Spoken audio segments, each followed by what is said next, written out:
एक गांव में शिवम नाम का एक दूध वाला रहता था।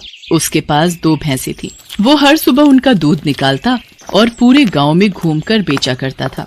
शिवम का रोजाना का एक नियम था।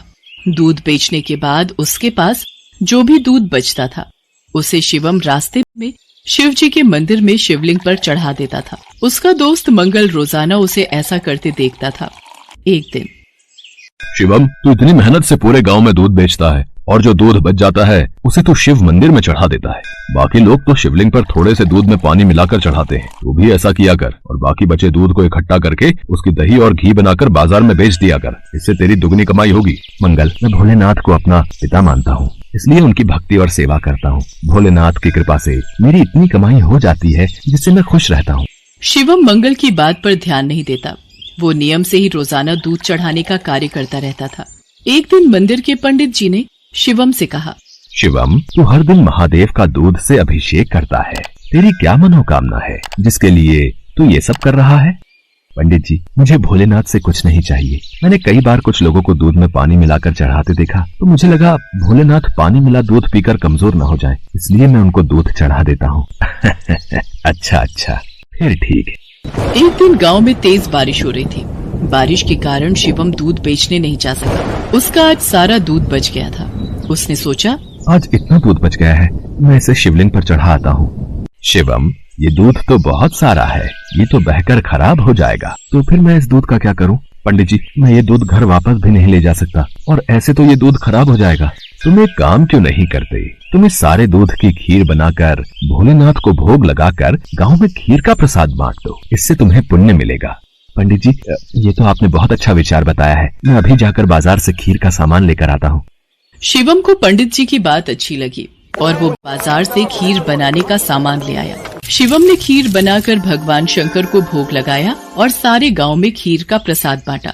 इधर कैलाश पर्वत पर भगवान भोलेनाथ के मुख पर खीर लगी देख माँ पार्वती उनसे बोली, ये तो जरूर भगवान कृष्ण की भेजी हुई कोई चमत्कारी गाय दिखाई पड़ती है, जैसे उनका कोई आशीर्वाद हो। देवी पार्वती, ये मेरा प्रिय भक्त शिवम है। इसकी निश्चल भक्ति ने मेरा मन जीत लिया है। ये मुझे अपना पिता मानकर मुझे प्रतिदिन दूध और खीर का भोग लगाता है। ये मेरी चिंता करता है और मुझे बिना पानी मिला दूध चढ़ाता है। मेरे भोले भाले भक्त की भावना देखो, ये समझता है कहीं मैं पानी मिला दूध पीने से कमजोर न हो जाऊं, इसलिए ये दूध से अभिषेक करता है। प्रभु, फिर तो अपने इस भक्त पर कृपा करने के लिए हमें इसकी परीक्षा लेनी चाहिए। तो देर किस बात की देवी पार्वती, हम अभी पृथ्वी पर चलते हैं और अपने भक्त शिवम की परीक्षा लेते हैं। भगवान शिव और देवी पार्वती ने सेठ सेठानी का भेष बना लिया और शिवम के घर पहुंच गए। नमस्ते जी, कहिए आपको मेरे से क्या काम है? हमने तुम्हारे बारे में बहुत सुना है। तुम बहुत ताजा और शुद्ध दूध बेचते हो, इसलिए हम तुमसे दूध खरीदना चाहते हैं। तुम रोजाना अपना सारा दूध हमें बेच दिया करो। हम हर दिन तुम्हारा सारा दूध खरीदेंगे और तुम्हें दूध बेचने के लिए पूरे गांव में भागना भी नहीं पड़ेगा। हमारे लोग यहीं से दूध ले जाएंगे और पैसे तुम्हें दे देंगे। मैं आपको सारा दूध नहीं दे सकता। मेरी भैंसें जितना दूध देंगी उसमें से थोड़ा दूध मैं भोलेनाथ के अभिषेक और खीर के प्रसाद के लिए रखूंगा। पर हमें तो रोजाना बहुत दूध चाहिए। तुम सारा दूध दे दो, भले ही दाम 4 गुना ले लो, तुम्हारी अच्छी कमाई हो जाएगी।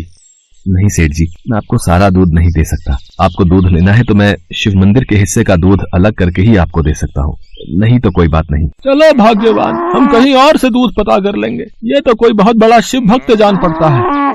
सेठ और सेठानी वहाँ से चले गए। कुछ दूर जाकर उन्होंने एक गरीब ब्राह्मण का भेष बना लिया। देवी पार्वती, अब हमें अपने भक्त की परीक्षा किसी और तरह लेनी होगी। भगवान शंकर और माँ पार्वती मंदिर की सीढ़ियों पर बैठ गए। शिवम दूध बेचकर मंदिर जा रहा था।